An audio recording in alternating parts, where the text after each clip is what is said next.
The Lord looks down from heaven on all mankind to see if there are any who understand, any who seek God. So, do you seek God? Have you let God in your heart? Do you believe? Do you keep the faith? Do you give devotion? Do you acknowledge? Because if you do, in return you receive God's gift, which is love and eternal blessings. Believing in God, that we are saved, redeemed, and restored. God can save those who choose to want to be saved. With God in your life and heart, God values your life to save you no matter what. There isn't any person that God doesn't love, that God won't save. You choose your own path. With God in our life, we have love, we have each other. Using kindness, being nice as a grand gesture of it. Matthew 1-12. King Herod from the east came to the Jews and asked, "Where is the one who has been born King of the Jews? We saw his star when it rose, and we have came to worship him." Did the King Herod really want to worship the child born as King of the Jews under the star? God knows everything about us. There is nothing we can hide. It knows our thoughts, motives, intentions, action. You can't fake with God. Why would you want to fake for? This is where I got lost last time. Sorry, I'll continue.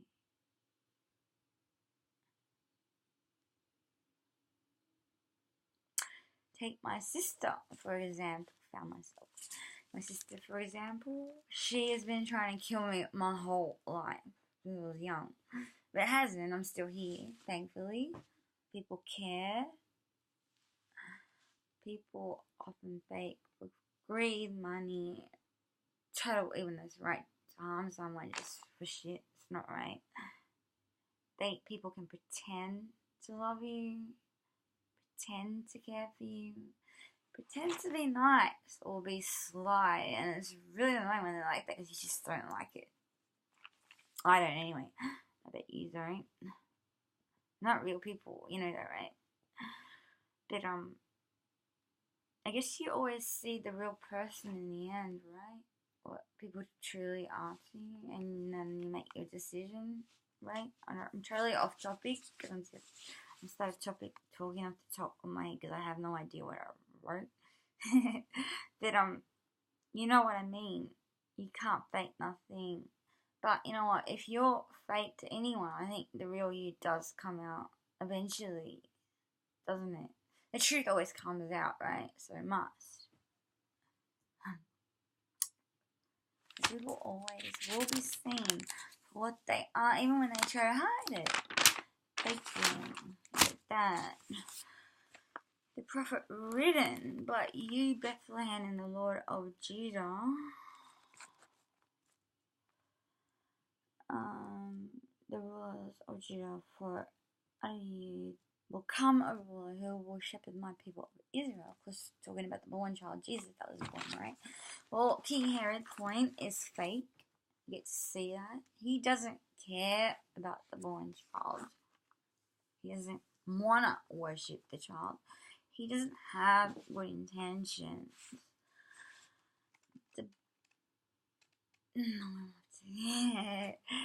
The baby with the appearing star is the baby. King Herod doesn't want to rule people of Israel because he wants the power, which is totally stupid.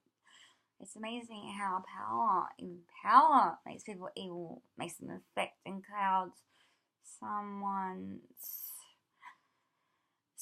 minds and want to perform evil intentions for themselves. How instead of love overtakes anything good inside within themselves. Because being the ruler of people from Israel is what they want to be evil for. Is that right to you? Because I don't get it. No, I guess. Power is not a reason to be evil, not a reason to be fake, not a reason to harm, not a reason to disobey God's laws. By following God's law, God wants us to love, wants us to care, wants us to worship, wants us to acknowledge. We all know we all have a plan and purpose written for us. But doing all these things that God wants us to be like Him, really. In return, we receive the greatest gift of all, as I said before, love and eternal blessings. So, the people of Herod that was sent to find that baby, because they had to find the whereabouts of it, went. But when they saw the star and the child, they just became overjoyed by seeing that child. The child was by Mary, obviously, but Joseph was the father. And the people of Herod worshipped and opened their treasures and presented the child with gifts. So what comes to mind, right? Celebration, occasion, birthday. The birth of Jesus is a time to worship, a time to celebrate. Jesus, the child, the most important character in the scene, as we all are individually important. The birth of us is a reason to celebrate. In a way, Jesus' birth created birthdays, which is cool because then we get gifts and stuff like these people did for Jesus, like our parents do for us. So we celebrate not just the birth of Jesus, but individually each and every person that is created. We celebrate our birthday every year. I wonder if Jesus did that. My favorite birthday memory, I have to say, was being different, totally crazy. Not myself, but who cares? Won't elaborate, laugh loud. Having fun, and the feelings I had were awesome. Nothing says I love you like a pill. Make a song out of that. So, celebration, right? Birthday, celebrate. And that's the birth of Jesus.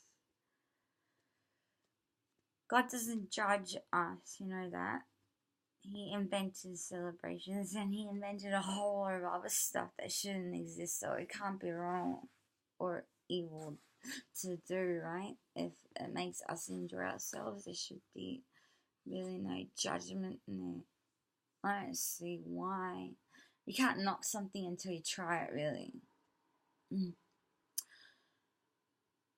In our way, we can celebrate in any way, in any style, and it shouldn't really matter. As long as you're happy. God doesn't love us any less, no matter what we do, no matter what. He loves us anyway. He created us, of course. Why create us if he doesn't love us? He obviously does. So, next, Joseph and Mary had a dream and want Herod's people to not go back to the King Herod. So they listened and went to another country by a different way.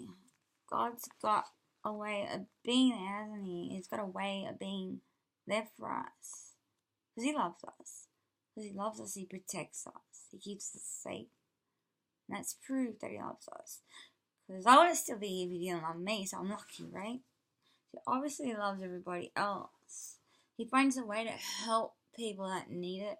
You don't think that you're being helped by God, but you actually are. I mean, there's no other explanation to why people could be saved if they really needed it. But the dreams, like I have flashes, you know that. I've talked about that before, but I don't know to delve into that because I have flashes about everything. And that's a good way of communication from me to God. So he obviously likes me a lot, which is cool, weird, because it makes me feel like a freak for knowing stuff, but it's totally cool. But what do I do with it? Like, why do I have to know stuff that I can't do anything about? That upsets me. Because why me? What am I gonna do? I haven't got a brain that big. I know I'm smart, but I'm not that clever. I just can't get through to people that are thick and dumb. Because you just can't get through thick people at all. So, if they want to go to their doom, go ahead. Don't believe. Don't listen to your call.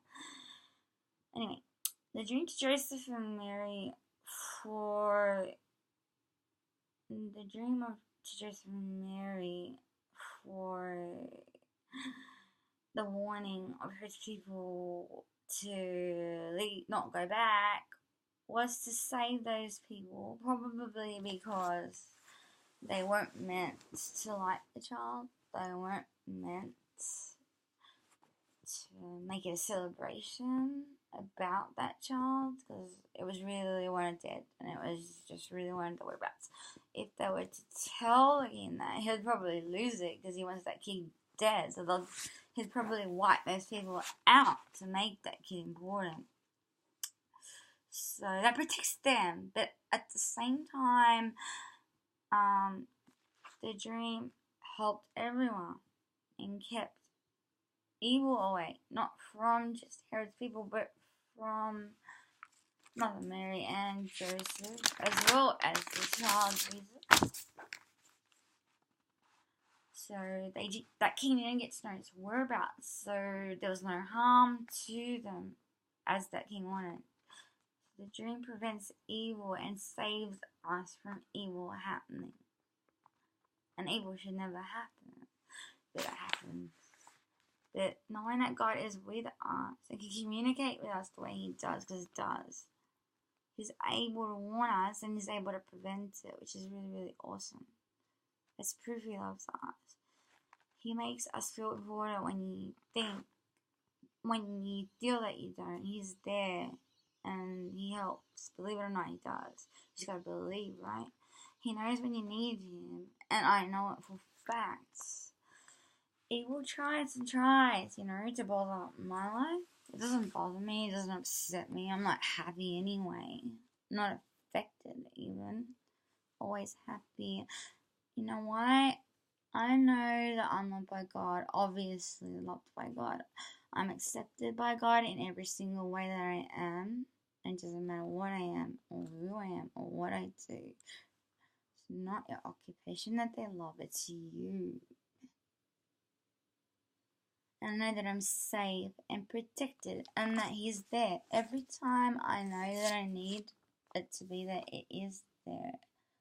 So there you go. Love, God's love is literally more powerful than any evil doing in this world that happens.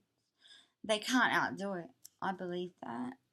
So now pray with me. Dear God, I love you, God, for always being there, for knowing what to do for me, for us, keeping us safe, keeping loved ones safe. I believe and hope more people begin to see what I see and believe. Only as an individual, you're responsible for the path you choose, and I'm hoping you choose to be on God's side. With our belief, we know that you are happy, and we know this because in return you shower us with happiness, which is the greatest gift of all, love. Amen.